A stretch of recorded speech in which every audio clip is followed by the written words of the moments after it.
Otep à tous, bien-aimés frères et sœurs. Encore une fois, je suis heureux de vous retrouver. Me voici de retour et je reviens en force. Alors, les amis, pourquoi Emmanuel Macron veut absolument qu'il y ait une armée européenne? Pourquoi il tient à la création d'une armée européenne? Vous croyez que c'est parce qu'il aime l'Europe, parce que c'est bien pour l'Europe? Mais non, les amis, non. Macron veut la création d'une armée européenne pour un seul objectif précis.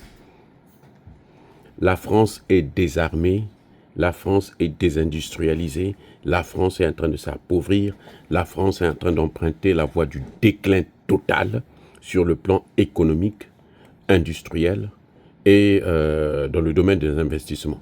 La France est en perte de vitesse.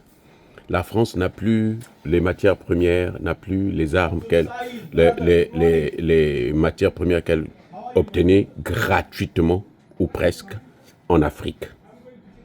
Donc, elle est en train de perdre son marché africain au profit de la Chine, de la Russie et même des États-Unis d'Amérique.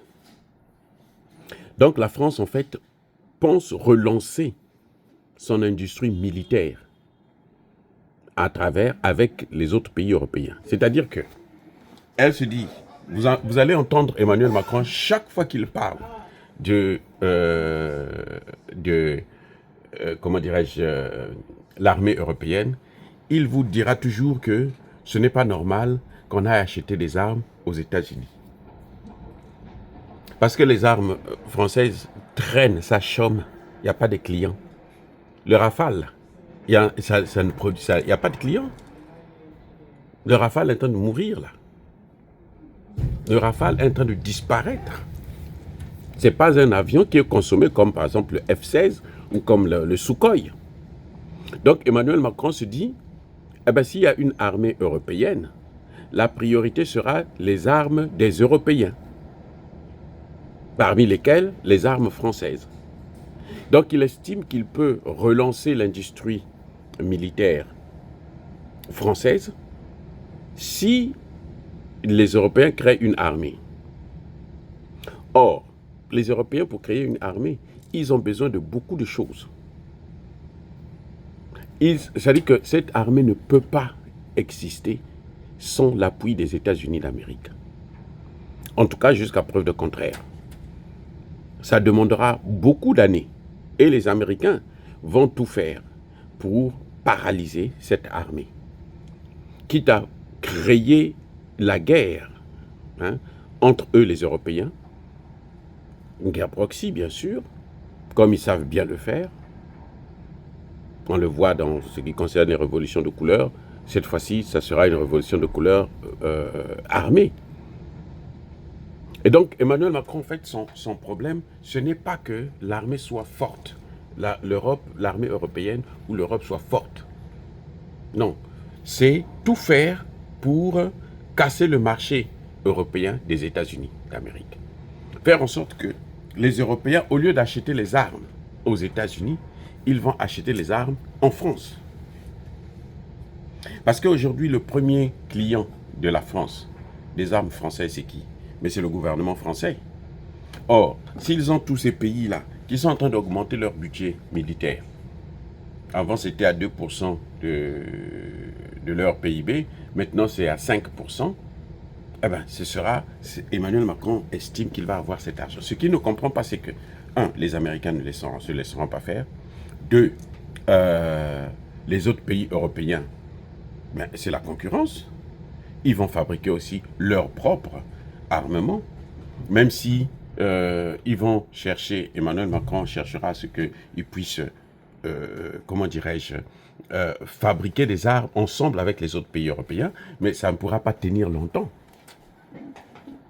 C'est pour ça même que vous voyez que Emmanuel Macron est prêt à partager le bouton nu de nucléaire. C'est pour ça qu'il est prêt. Et on a vu la Grande-Bretagne sortir de ses réserves. Et donc, je crois que Emmanuel Macron est en train de se tromper largement parce que s'il continue avec ces idées-là de contrer les États-Unis, de vouloir faire être le rival des États-Unis, les États-Unis sont capables de leur ramener encore le conflit entre la France et l'Allemagne. L'Allemagne, là d'abord, mais aussi la Grande-Bretagne. Vous voyez que la Grande-Bretagne a dit que nous ne sommes pas dans cette affaire-là de la prolifération nucléaire. Nous ne voulons pas de ça. Et nous allons mettre tous les moyens en jeu pour pouvoir arrêter ça.